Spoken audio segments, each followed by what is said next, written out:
Bismillahirrahmanirrahim. Assalamu alaikum, rahmatullahi wa barakatuh. Thanks for joining. Thank you Small for group having here us. today, but this will be good. We are going to record this so that those who couldn't make it, there were quite a few I know that wanted to be here today but couldn't. This is just going to be an introductory class today as well. Let me just jump into this. This is kind of built off of a class that we did 2 years ago.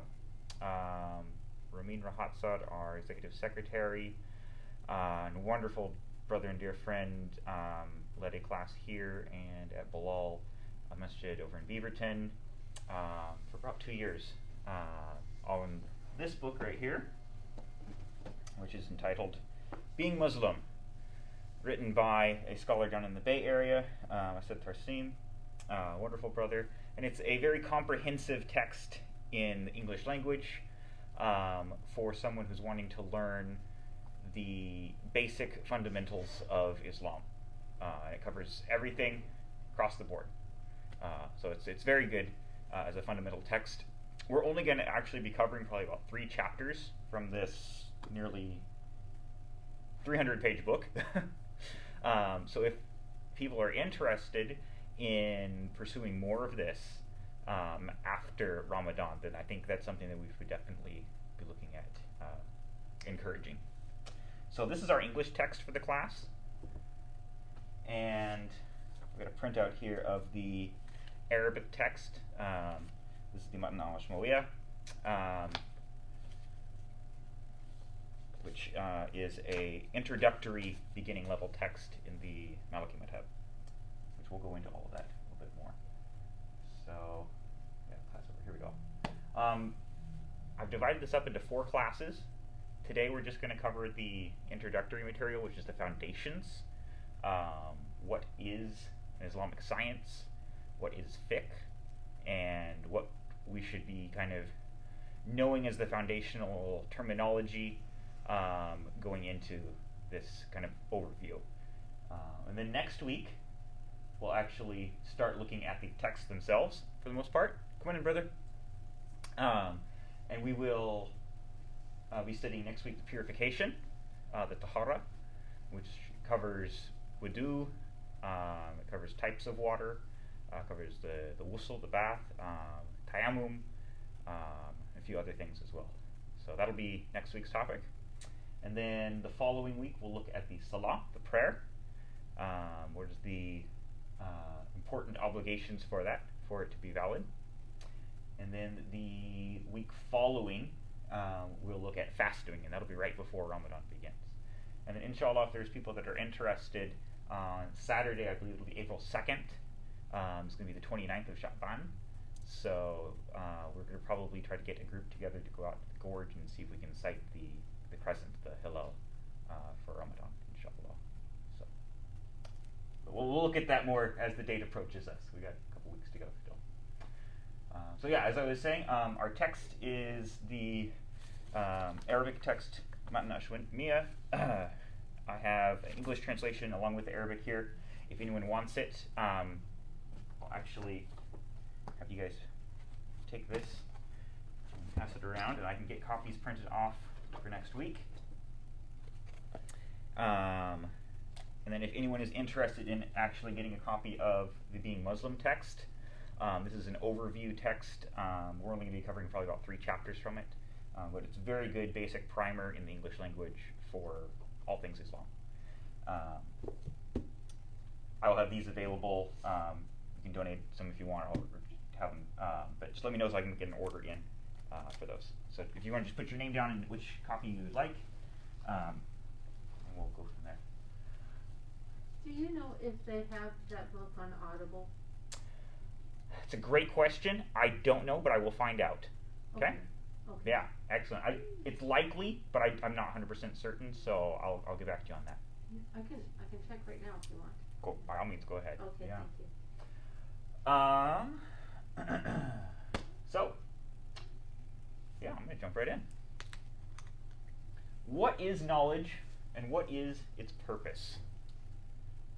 Anyone want to speculate as to the answer of that? It is not.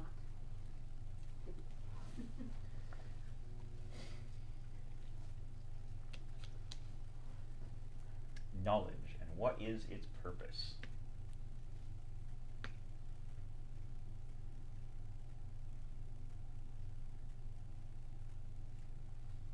I can contribute something. Yeah, please. Yeah, I think knowledge is like the accumulation of experience, like written or described in a text or something. And the purpose of that knowledge Just let's sit down.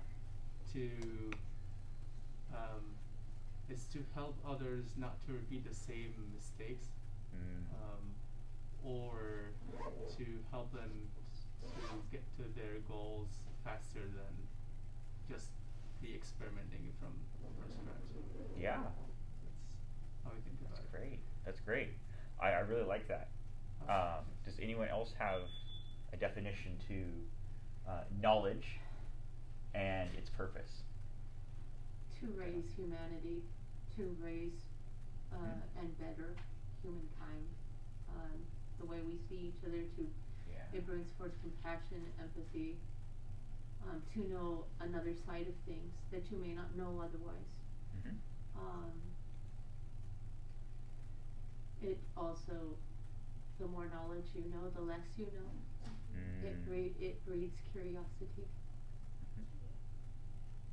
Wonderful. Yeah, I agree with Sister Elizabeth, what she said about the more you know, the more you know how you don't know. So, I would say knowledge is learning things that you don't know. But in my opinion, the most important thing is to know about God. So the knowledge of God.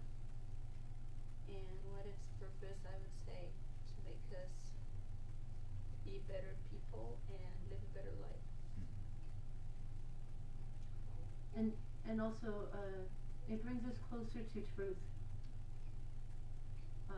Or a truth. Oh, yeah. Can I say something before we start? Can we have like a little introduction? People introduce themselves. Let's save that actually for the after, just because there's people online that will be able to be involved in that. Okay. Yeah. But I'll actually do a little bit of introduction to myself. My name is Tim, Tim Brinke, for those of you who don't know me. Board member here at MCCP. I had the honor to get to do a class on the Arabic text here earlier this year with some scholars based in Cairo that teach teachers of Al-Azhar. So it was a very, very special privilege. I'm honored to be able to be part of it.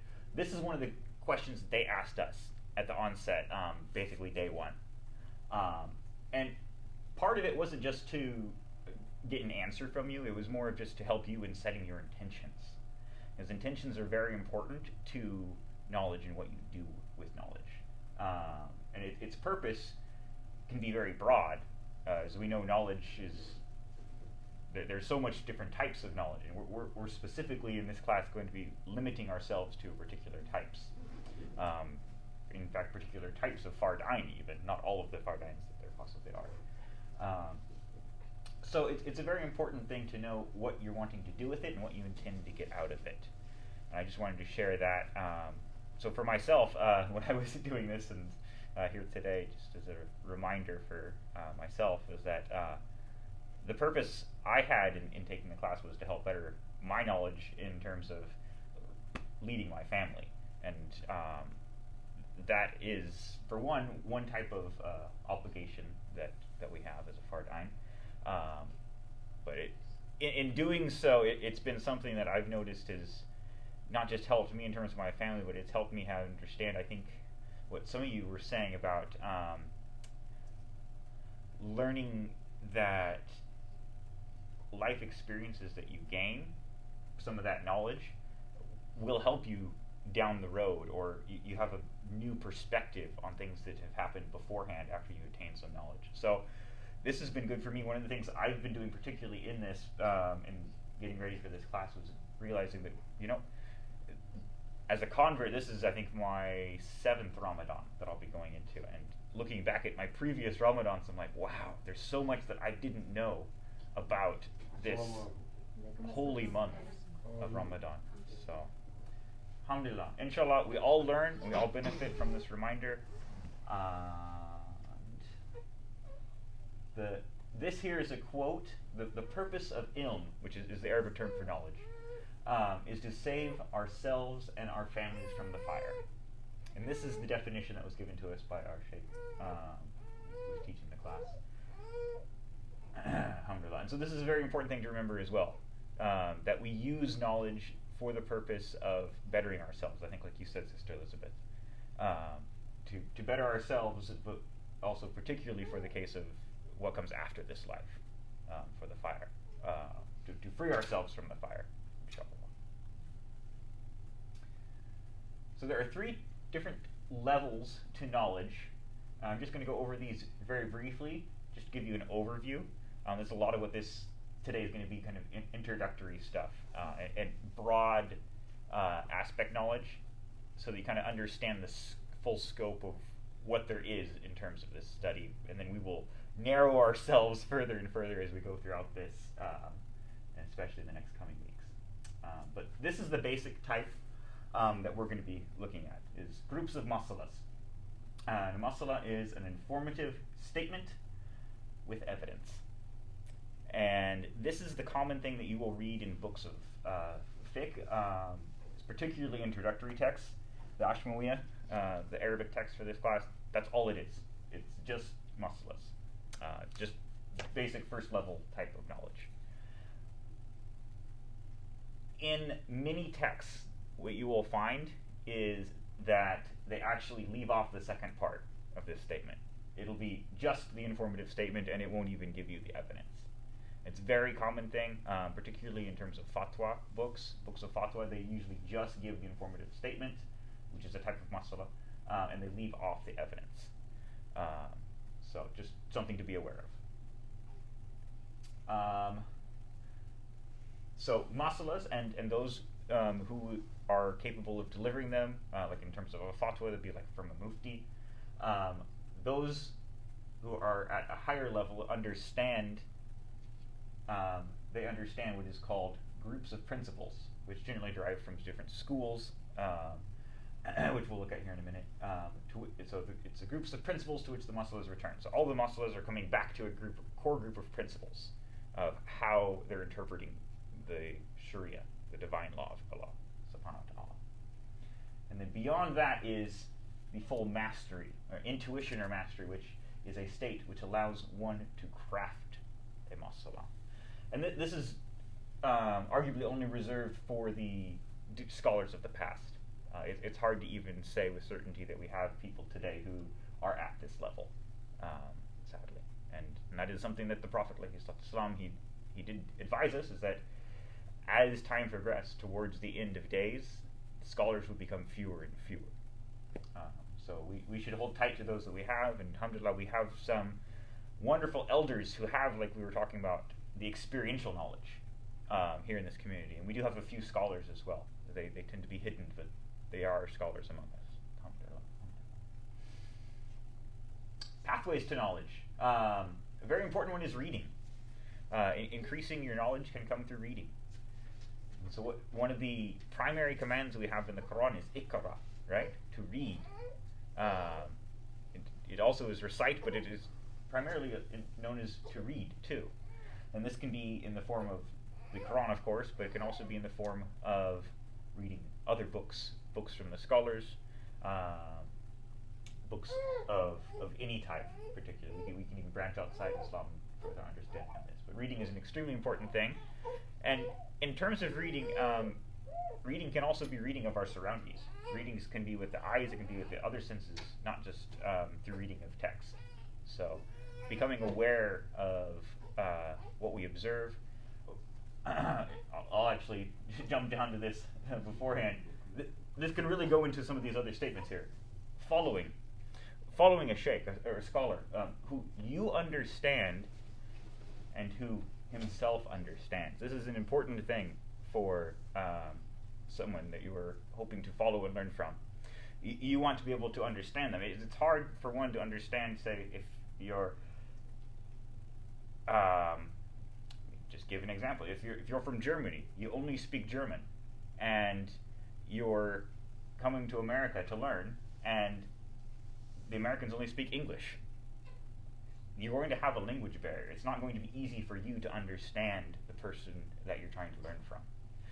We have this very common in, I think, revert culture, but also in terms of Islam and its vastness throughout the world. That Islam is primarily an Arab language culture. But mashallah, it has spread itself throughout the centuries to all regions of the planet. SubhanAllah. And you can see in that, as cultures evolve, as Islam spreads throughout North Africa, it evolves into the culture of its place and its time, up into Andalusia, even takes on its own element. Going east towards China, you see Islam pass into Persia and expand and change and take on Urdu. And we have so much Islamic Urdu poetry that has evolved over time. And going even beyond into Southeast Asia, some up into China. Muslims made it even as far as Japan. SubhanAllah. So, just understanding that who you pick to be your guide into the religion is going to be a very important thing. Making sure that relationship that you're able to follow along with them is key. On the other part, making sure that they also are a good person, that they understand what they are teaching. There are many people that learn knowledge but have not truly learned. That they may learn how to read a text and to give it back to you, but they are themselves not necessarily practicing. May inshallah we all be among those who are practicing, so that we can teach others, particularly our children. I think it's an important thing, as they will be the ones who take us immediately as upon their sheikh, right? SubhanAllah, SubhanAllah. And then patience. Let me just jump to that as well, because this is very important. It takes time. This scholar that I've been with for some time in Cairo, he has many people that come and ask him, how long will it take for me to get an ijazah? How long will it take for me to become a mufti?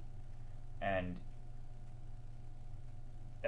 the amount of people that ask him is embarrassing sometimes, because he has to keep telling them, look, this is something that takes a long time. You have to develop a relationship with your teacher, and maybe that'll take a course of 6 months, but usually it takes the course of multiple years. And you can read through a text with someone in just a few months sometimes. Some of the more advanced texts can take some time, but the time involved in learning knowledge. I mean, knowledge is supposed to be what? From the cradle to the grave, right? So it is one that is the breadth of our entire lifetime span, and we may never even hope to learn a portion of all that there is to know. I know the famous scientist Albert Einstein, he once said that mankind uses maybe 10 to 15% of their actual brain capacity. And imagine if we actually used all of it, what we would be able to accomplish as human beings. So this, I think, pays great respect to the fact that patience, in terms of learning, even learning Islam, is something that we need to take. And we can take that upon ourselves as well. Be patient with ourselves as we learn. Don't try to rush in. Don't try to learn too much at once. Don't overwhelm oneself. Be patient with yourself as well in this, because it is something that is not supposed to be instantaneous. We're not supposed to be, wake up one morning and mashallah, I'm imam today and I can run the community. And no, this does not happen. SubhanAllah. It takes time to develop these things.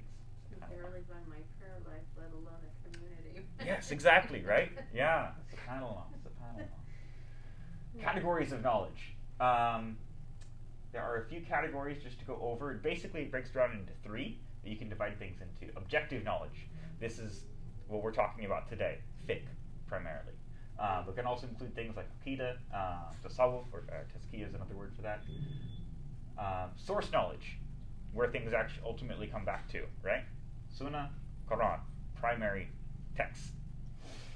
And then instrumental knowledge, very important as well. Rational sciences, things like logic, rhetoric, and linguistic sciences, very much Arabic, the language itself, and then grammar significantly so.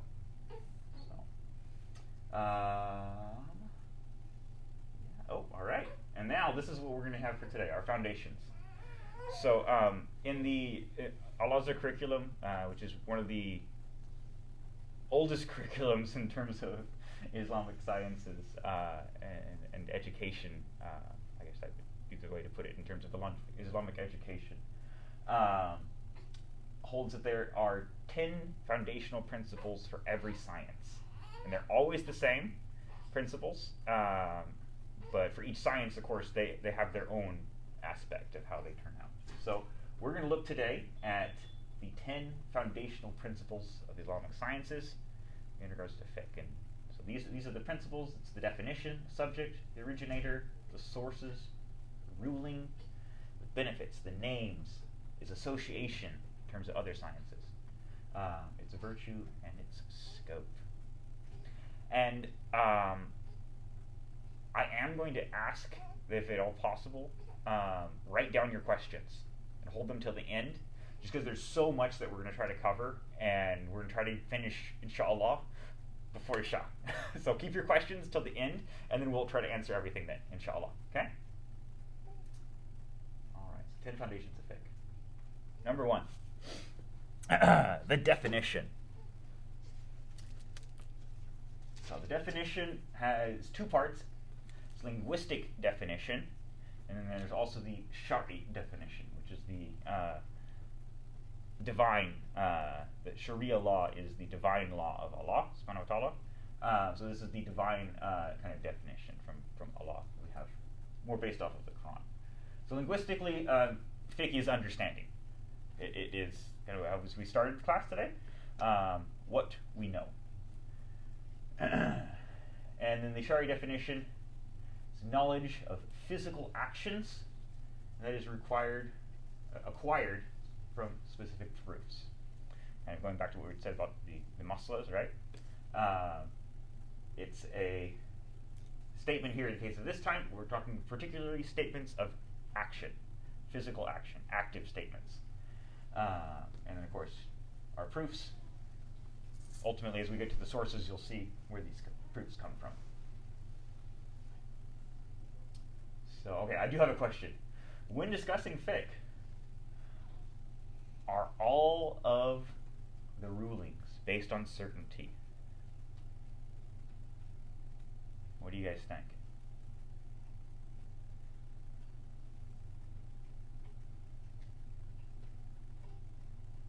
I don't think so. No? Why not?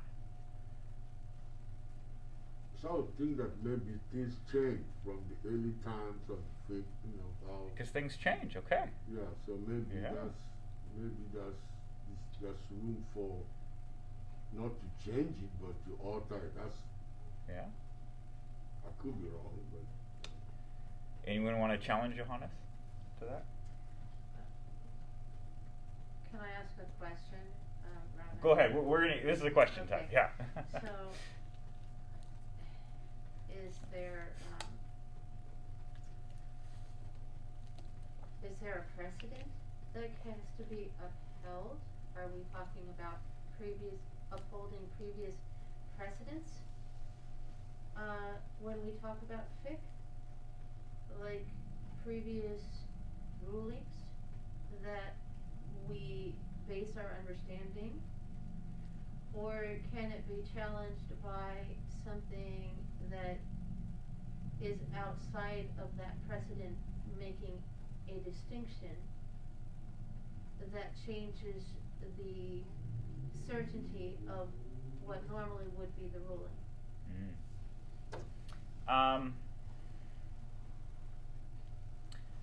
I'm going to try to make it more easy, more simple. That's great, and I think we're going to answer your question later on. Okay. But just for the purpose of this, going back to the definition of fiqh in terms of understanding, is all of our statements about understanding of action based on certainty?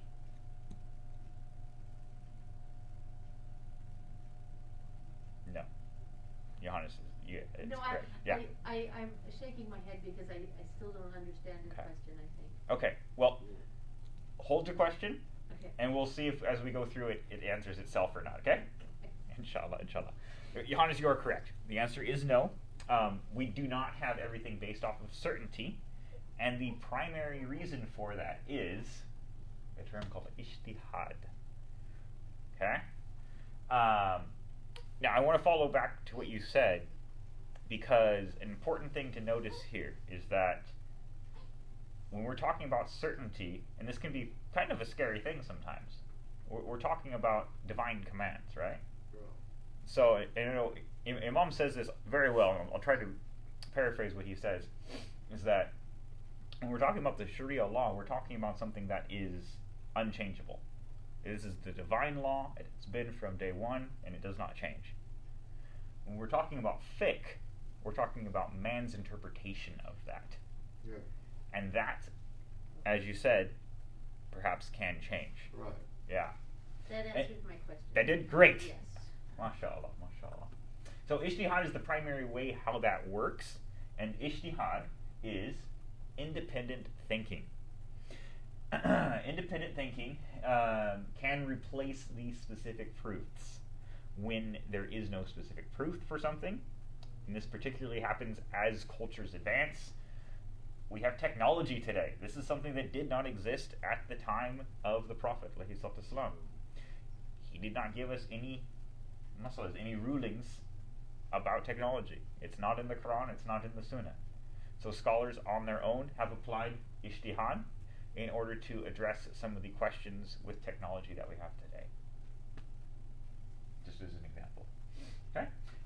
And ijtihad, this is something that can only be used by those who have mastered the science. Okay? And we talked about the three kind of levels of understanding.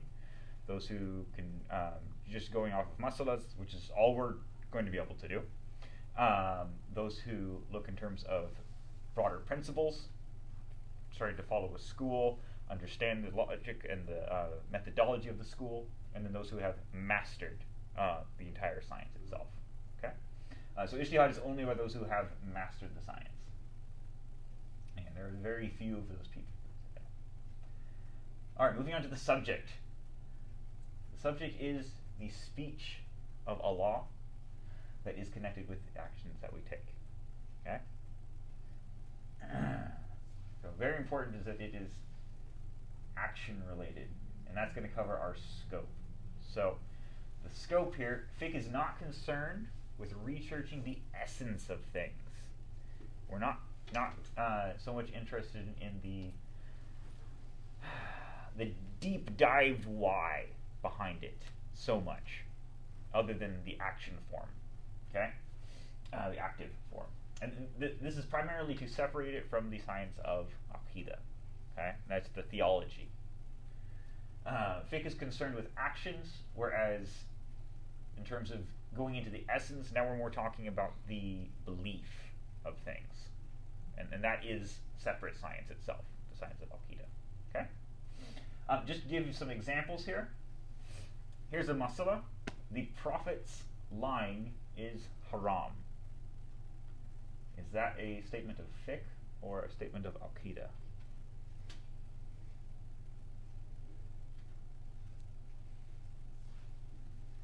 I guess it's Akira. Aqidah? So this one is actually a statement of fiqh. So lying is an action. And so with that, we have a fiqh answer. It's given a designation of being something that is haram, impermissible. Okay? The other statement here, the belief of the Prophet's lying is impossible. That one is a statement of aqidah. Kind of say they're both basically saying the same thing, but they're saying it in different ways. Right. And that categorizes them of how you phrase it. Are you phrasing it in terms of theology, or are you phrasing it in terms of the action? belief versus action. Does that make sense? Yeah, it does. Awesome. All right. The name. So this is the science of fiqh. So usul al-fiqh in Arabic is what this is called. Sometimes it is also called the science of branches. Usul al-furuq, right? Yeah. And the reason for that is, as we go into its association, fiqh comes from the narrated sciences in terms of its transmission, but it is from the branches and not the foundations. So, because fiqh itself owes itself to source material for deriving the masalas, the rulings, right? Then it is from the branches, whereas something like, say, the science of hadith, this is something that is from the foundations. And fiqh obviously uses things like the hadith for the sunnah and Quran, of course. That would be another foundational science. Okay? All right. And the originator. You want to tell me, give a guess as to who the originator of this is? The fuqaha. Say again? The fuqaha. The like fuqaha? Abu Hanifa, Um, Malik. Good answer. It's partially included here, but it's not the originator. The Prophet. The Muhammad. Prophet, The Prophet. Rasulullah sallallahu alaihi wasallam. Yes, alhamdulillah. The Prophet himself is the originator of this, and we can see this in a couple places. For one, he's the one who is receiving the Sharia. He was the divine vessel of receiving the Quran, which has in it the Sharia, the divine laws from God. And this, of course, gets revealed over the course of, 32 years, during Mecca and Medina. During this time, we actually can see an evolution, to a degree, of how fiqh is developing during the Prophet's own lifetime. During the time in Mecca, it's primarily related to things about relationships, and a tiny bit of interaction with society, not much. But it's primarily in terms of your worship. Things like your purification, the salah, fasting, things like that. Those are all things that, well, fasting for the month of Ramadan wasn't until Medina, but a lot of it all originates for that part in Mecca. When they go to Medina, it broadens out dramatically, because now, as a society, these questions are starting to form. Okay, what do we do in this situation? What do we do in this situation? And so Allah and the Prophet are in communication about how do we do these things, and then sometimes the Prophet would actually make a judgment, and we see this a couple times. Particularly important one right after Badr, the Prophet makes some decisions on his own, and then Allah corrects him. And then other times the Prophet, the main situation would be that the Prophet, he would receive a question and he would wait to give an answer. This is very common. We see this particularly at the end of Surah Tawbah, right? Very famous part right there. So, Rasulullah is the primary originator. You can kind of divide the history, and I'm just going to give a brief overview of that, into 5 periods. The time of the Prophet, the time of the rightly guided caliphs. Who can name the rightly guided caliphs? Yes. Abu Bakr, Abu Bakr, yeah. Omar, Omar, Ali, Ali, Uthman. Uthman. Yes. MashaAllah, MashaAllah. So during the time of Uthman, there was a specific, very significant event that happened. Does anyone know what that was? Is it the trench? Was the About Quran trench? The Quran. collecting the Quran? Yes, Sorry. yes, the Mus'haf was created. Yes.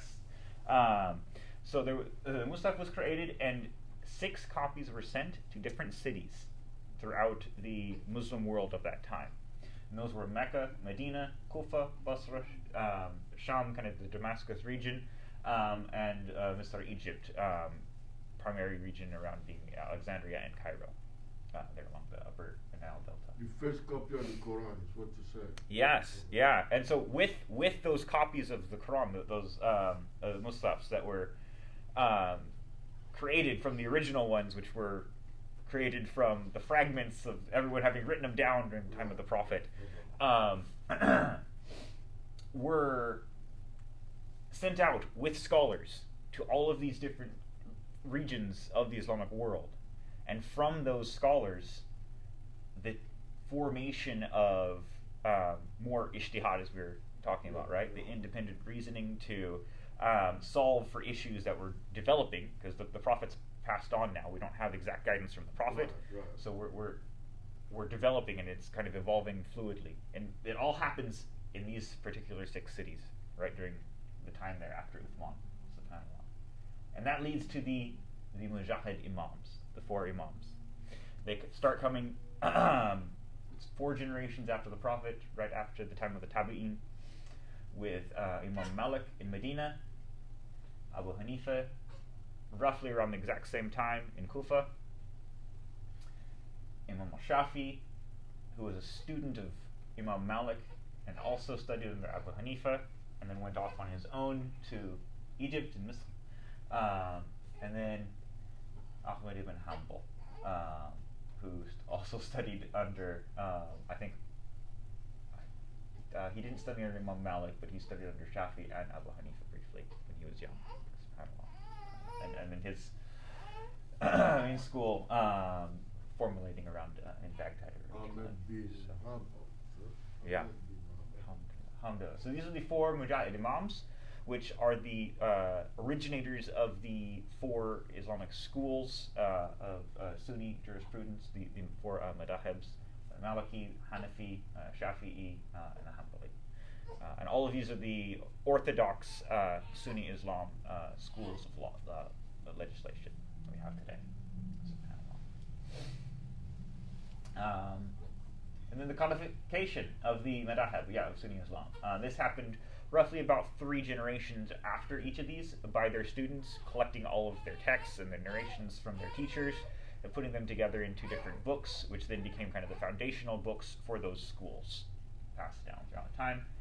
And then as time goes on, it's a few generations down, and you get a great scholar that comes along, and he's writing this commentary on the previous generation's main textbook.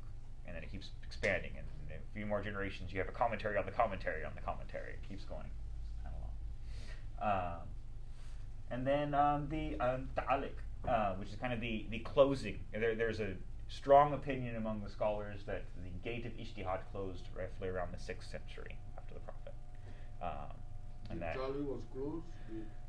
that at that time, kind of the consensus is that the schools are completely formulated by this time, and they are what they are. We should not be trying to change the schools anymore, and there really isn't going to. That's enough. Yeah, it was more so because the schools themselves had stopped evolving. They had completely codified and come around to their consensus as to what the methodology of each school was teaching, and it was roughly around that time. SubhanAllah. I have a question. Yes. So, back then, when these 4 imams got started, were they defining their madhab as like that's a madhab, or they were just people who has opinions back then? Yes. It's hard to say that they thought of themselves as madhabs. For Imam Malik and Abu Hanifa particularly, it was more for them what they were practicing and what they were giving rulings on was based largely on the community that they were living in, which was very large centers of Sahaba and Tabi'in. Imam Malik, coming from Medina himself, the Maliki madhab is often known as the Usul of Medina. It's the school of the city of the Prophet. And likewise for Abu Hanifa, he was from Kufa, which was one of the next great places, right? The Caliph Omar, his family migrates to Kufa. And so there's a lot of scholars. Ibn Masud, one of Abu Hanifa's teachers, very strong tabi'in. Abu Hanifa's school is also kind of known as the school of Kufa in that degree. Imam Shafi is the one who's kind of first known as the father of fiqh because what he does is he kind of combines Abu Hanifa and Imam Malik's into his own school, which he starts in when he kind of settles in Egypt, and then Imam Hanbal, having learned with so many of the others, and then him being also himself a master of hadith science, developed his own school in his own travels, kind of separately. So, yeah, it's based off of methodology, but that methodology was primarily related to the cultures that they were living among, which was different collectives of the generations following the companions. Yeah. And just also kind of to expound upon that, the book that we're studying, the Ashmoya, and then as well the Being Muslim book. These primarily come. Ashma, you copied that, or how did you get a copy of that? I will get copies. If you want a copy, just let me know. Would you want the Arabic text or the English text? English. Yeah. Yeah. And I actually have Arabic and English both available at the Ashmoya. But these come from the school of Imam Malik. So it's the school kind of developing around the companions living in the city of Medina. It's called Being Muslim? Yes, the Being Muslim is the English text, big compilation text, and then the Nashmuya, Arabic and English, copies of that. All right. One term that I was saying was consensus, right? Ijma is consensus, and this is kind of an important thing. You will find this time and time that this is kind of how the schools developed as well, is you'd have consensus around a different methodology or an opinion within that methodology developing. So differences of opinion among the fuqaha, the scholars of fiqh, formed around source methodologies used to interpret the sunnah and the practices of the sahaba. And ijma within and between madhab can differ because of that. They're using slightly different source methodologies. Okay? No, we're trying to get used to interpret the Sunnah and the practices of the Sahaba. Yeah. Okay. Yeah. So you will find subtle differences between, say, the school of Imam Shafi and the school of Abu Hanifa. All of them, in terms of what we're actually covering for this class, the Fard Ain, all of the Fards will be nearly identical. You may have one or two where they'll consider something to be obligatory, and another school will consider it to be a sunnah, or one school will consider it to be a sunnah, and another school could be obligatory. But it's very few. For the most part, across the board, within all four of the schools of the Islamic sciences of fiqh, it's exactly the same. So, and that's what we're going to limit ourselves to here in this class. So the source material, the Quran, the Sunnah, the primary text, the usul, which is the methodology used in that school, right? And we talked about how in Abu Hanifa it was this kind of the methodology that was from the scholars that had been sent to Kufa. Same thing with Imam Malik's in Medina. Imam Shafi kind of balanced his between the two, and then Imam Hanbal used his knowledge as well as also an expert in hadith, in that source material, right, to further develop it into another methodology. And then, of course, the text of all of those imams, mujahid imams, are primary sources, and all of the other texts coming down are derivative works or owing to themselves. Yeah. So were these imams like writing their own books back then, or they were just teaching? The people? only one that did not write his own book is actually, or at least we don't have a copy of it, is Imam Abu Hanifa. We have the Muwatta from Imam Malik. We have I'm going to blank on the text from Imam Shafi. Uh, and then Imam Hanbal's text is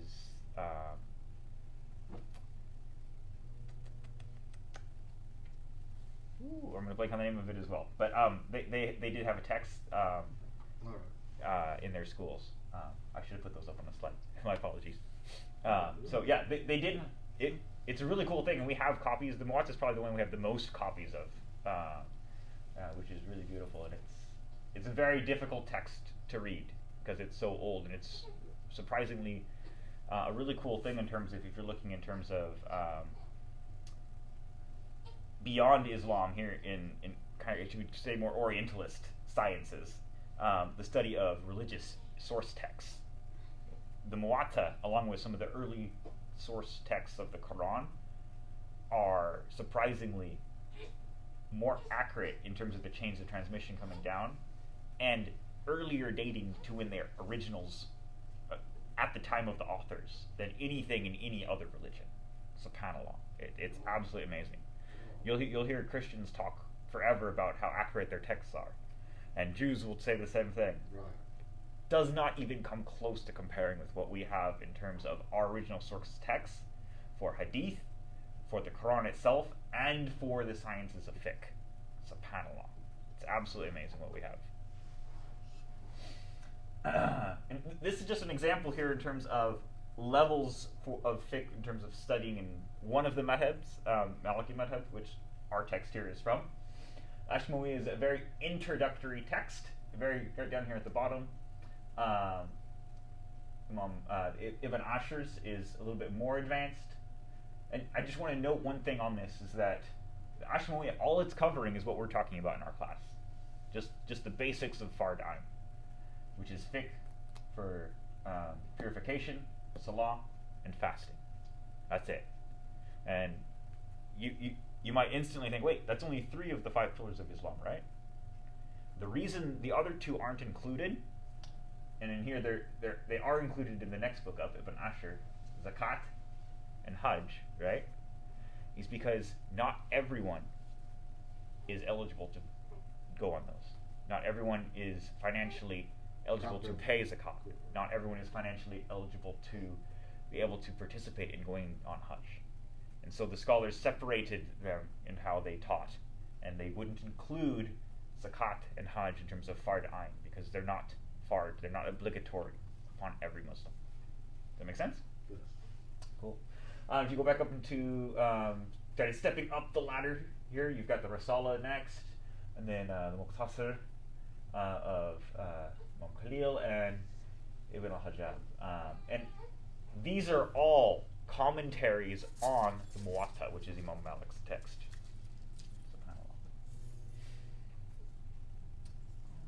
Alright. The next foundation is the ruling. So every science has kind of its own legal ruling, and the important thing here is that fiqh is the primary obligation for everything that the Mukallaf wants to do. Does anyone know what a Mukallaf is? I'm going to jump ahead real quick to what is a Mukallaf. Mukallaf is any morally accountable person. Any morally accountable person. There's 3 conditions for it. Being of sound mind, reaching the age of purity, and receiving word of Islam. So having been given da'wah actually does qualify you. If you've never heard of Islam, and this is a beautiful thing because we have brothers in our community in multiple different areas that go and they share Islam. And this is spreading the obligations upon people, first and foremost, to become Muslim after you've heard it, and then secondarily to learn Islam and what is obligatory upon oneself, which is the Fard-Ain, which we're going to be covering over the course of this class. SubhanAllah. So going back, primary obligation for everything that a Mukallaf, someone who is of sound mind, has reached puberty, and has heard the word of Islam, has received the da'wah, more beyond the primary obligations is considered a communal obligation. So not everyone is required to go on Hajj if you're not eligible to. If you don't have the financial capability or even the physical capability to do that. So not everyone has to know the rulings for going on Hajj. Now, it is definitely a benefit. Last year myself, I actually was like, you know what? I don't know the rulings on Hajj. I really want to learn them. So I spent about 3 months studying Hajj, and it was amazing. I learned so much good stuff that I actually found benefit for in my own life, just day to day, without even having gone on Hajj. It was excellent. But it's not an obligation. It's not something that is required. The things that are required are like what we were discussing, the fard ains, the purification, the salah, and the fasting, the saum. All right. The virtue. The virtue of fiqh. Virtue is known by the nature of its subject, and the subject is the actions of the mukallaf. The virtue is thus high because it deals with everything that the mukallaf does in their life. So one thing that my teachers encourage is that when you're wanting to go do something, anything in life, you should find out what Islam has to say about it. Because it does. Islam is a holistic way of it covers everything in one's life. Allah's divine law covers everything in our lives. So we should always be asking ourselves, what does Allah guide me for in this, right? We actually say this in the Surah Al-Fatiha that we recite at the beginning of all of our prayers, right? Guide me to the straight path. Just break that down into that guidance that we get from Allah. We should always be looking for that in whatever it is that we're doing. SubhanAllah. Imam Shatibi has this beautiful quote. The Sharia was revealed to take the human out of his lower callings, to make him a slave of Allah by his own choice, just as he is against his will. So we are naturally the slaves, the servants of Allah, by divine decree. That is the determined nature of how things are from before we even came into this world. We are the subjects, the creations of the Creator. And the law has been revealed in order to help us in that state of purification, right? To be able to help us distinguish what in ourselves is something of our nafs and what is actually something of our ruh, our self, versus our soul, right? SubhanAllah. Beautiful statement from this Imam. The benefit, similar, but the benefit is correcting actions to be in compliance with one's ruling. So the virtue is talking about what the actual kind of merits of it are, and the benefit is what we can actually receive itself, just to help distinguish those two. So correcting actions to be in compliance with Allah's rulings. And may we all, inshallah, become better, more practicing, and our worship be more secure, right? Inshallah. So just to review, what is a masala? Who can tell me what a masala is? This is what we started out with today. It's an informative statement that has evidence. MashaAllah, that's right. It's an informative statement with evidence. Or in other words, it's a legal ruling. Okay? And that's the definition. So when you're reading like Being Muslim book here, it doesn't have all the Arabic words. When it does, it clearly translates them, but for the most time, it's using English. Legal ruling is how they define legal ruling, the masala. Okay? If you're reading closer to literal translation of a text, it's probably going to use the word masala instead.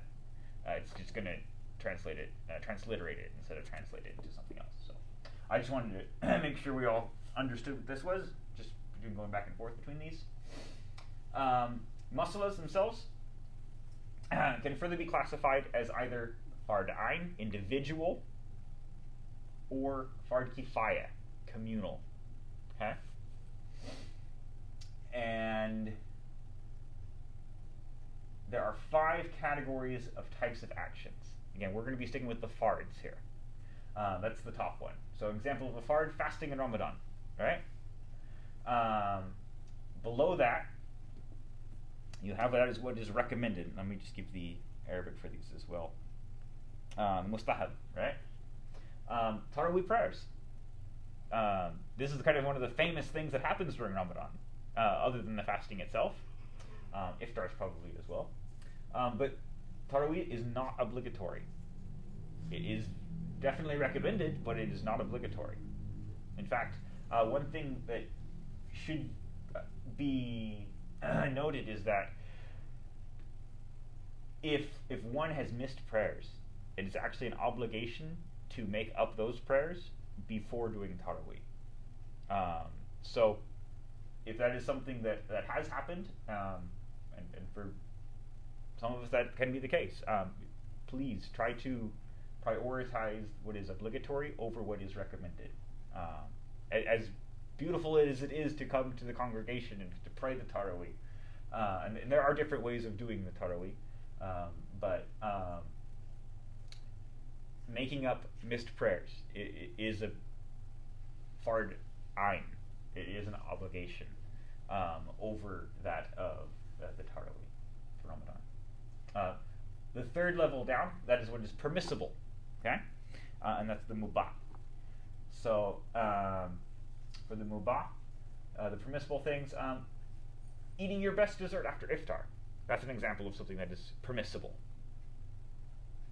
And just to give kind of an example here in terms of the legal aspects, obligatory is an action that one is rewarded for doing.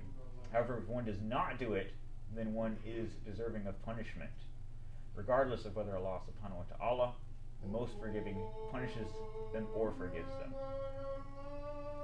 Those things that are recommended, the mustahab,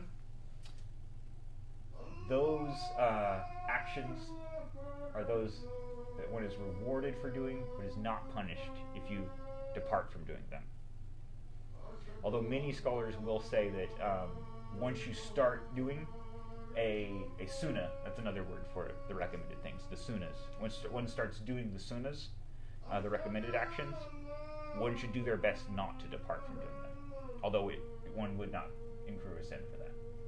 That was permissible, just simply that's what's permissible. There's no reward for it, there's nothing against you for doing it. That which is disliked. Example again, eating with your left hand as opposed to your right hand. These are things that are fine, it's okay, it's just the Prophet didn't do them, so we consider them things that are just not encouraged for the most part. And these are an action that one is rewarded for not doing, but not punished for doing. And then the last thing is that which is impermissible. Those are the things which are haram. Example again with that would be definitely taking a sip of water during the day of Ramadan when you're fasting, which is actually breaking your fast, which during Ramadan is obligatory to fast. So that which is impermissible, which is haram, is an action that one is rewarded for leaving and deserving punishment if one does. That actually is perfect for our timing, because we're getting the adhan coming in for Isha. Subhanallah. Alhamdulillah. Alhamdulillah. I will stay after the Salah as well for some questions. If you guys did write down some questions or had some things into your mind. And we'll continue again next week, jumping right in. And I will bring copies for everyone, so you can have those. And we'll start next week straight up with the purification of Tahara. SubhanAllah. Jazakallah khair for being here. May Allah reward you for being here, for participating, inshallah. May He bless you with the knowledge. May you be able to increase in knowledge. Indeed. That was fascinating. It is fascinating. Thank you very much for your Assalamu alaikum wa rahmatullah. Wa alaikum assalam.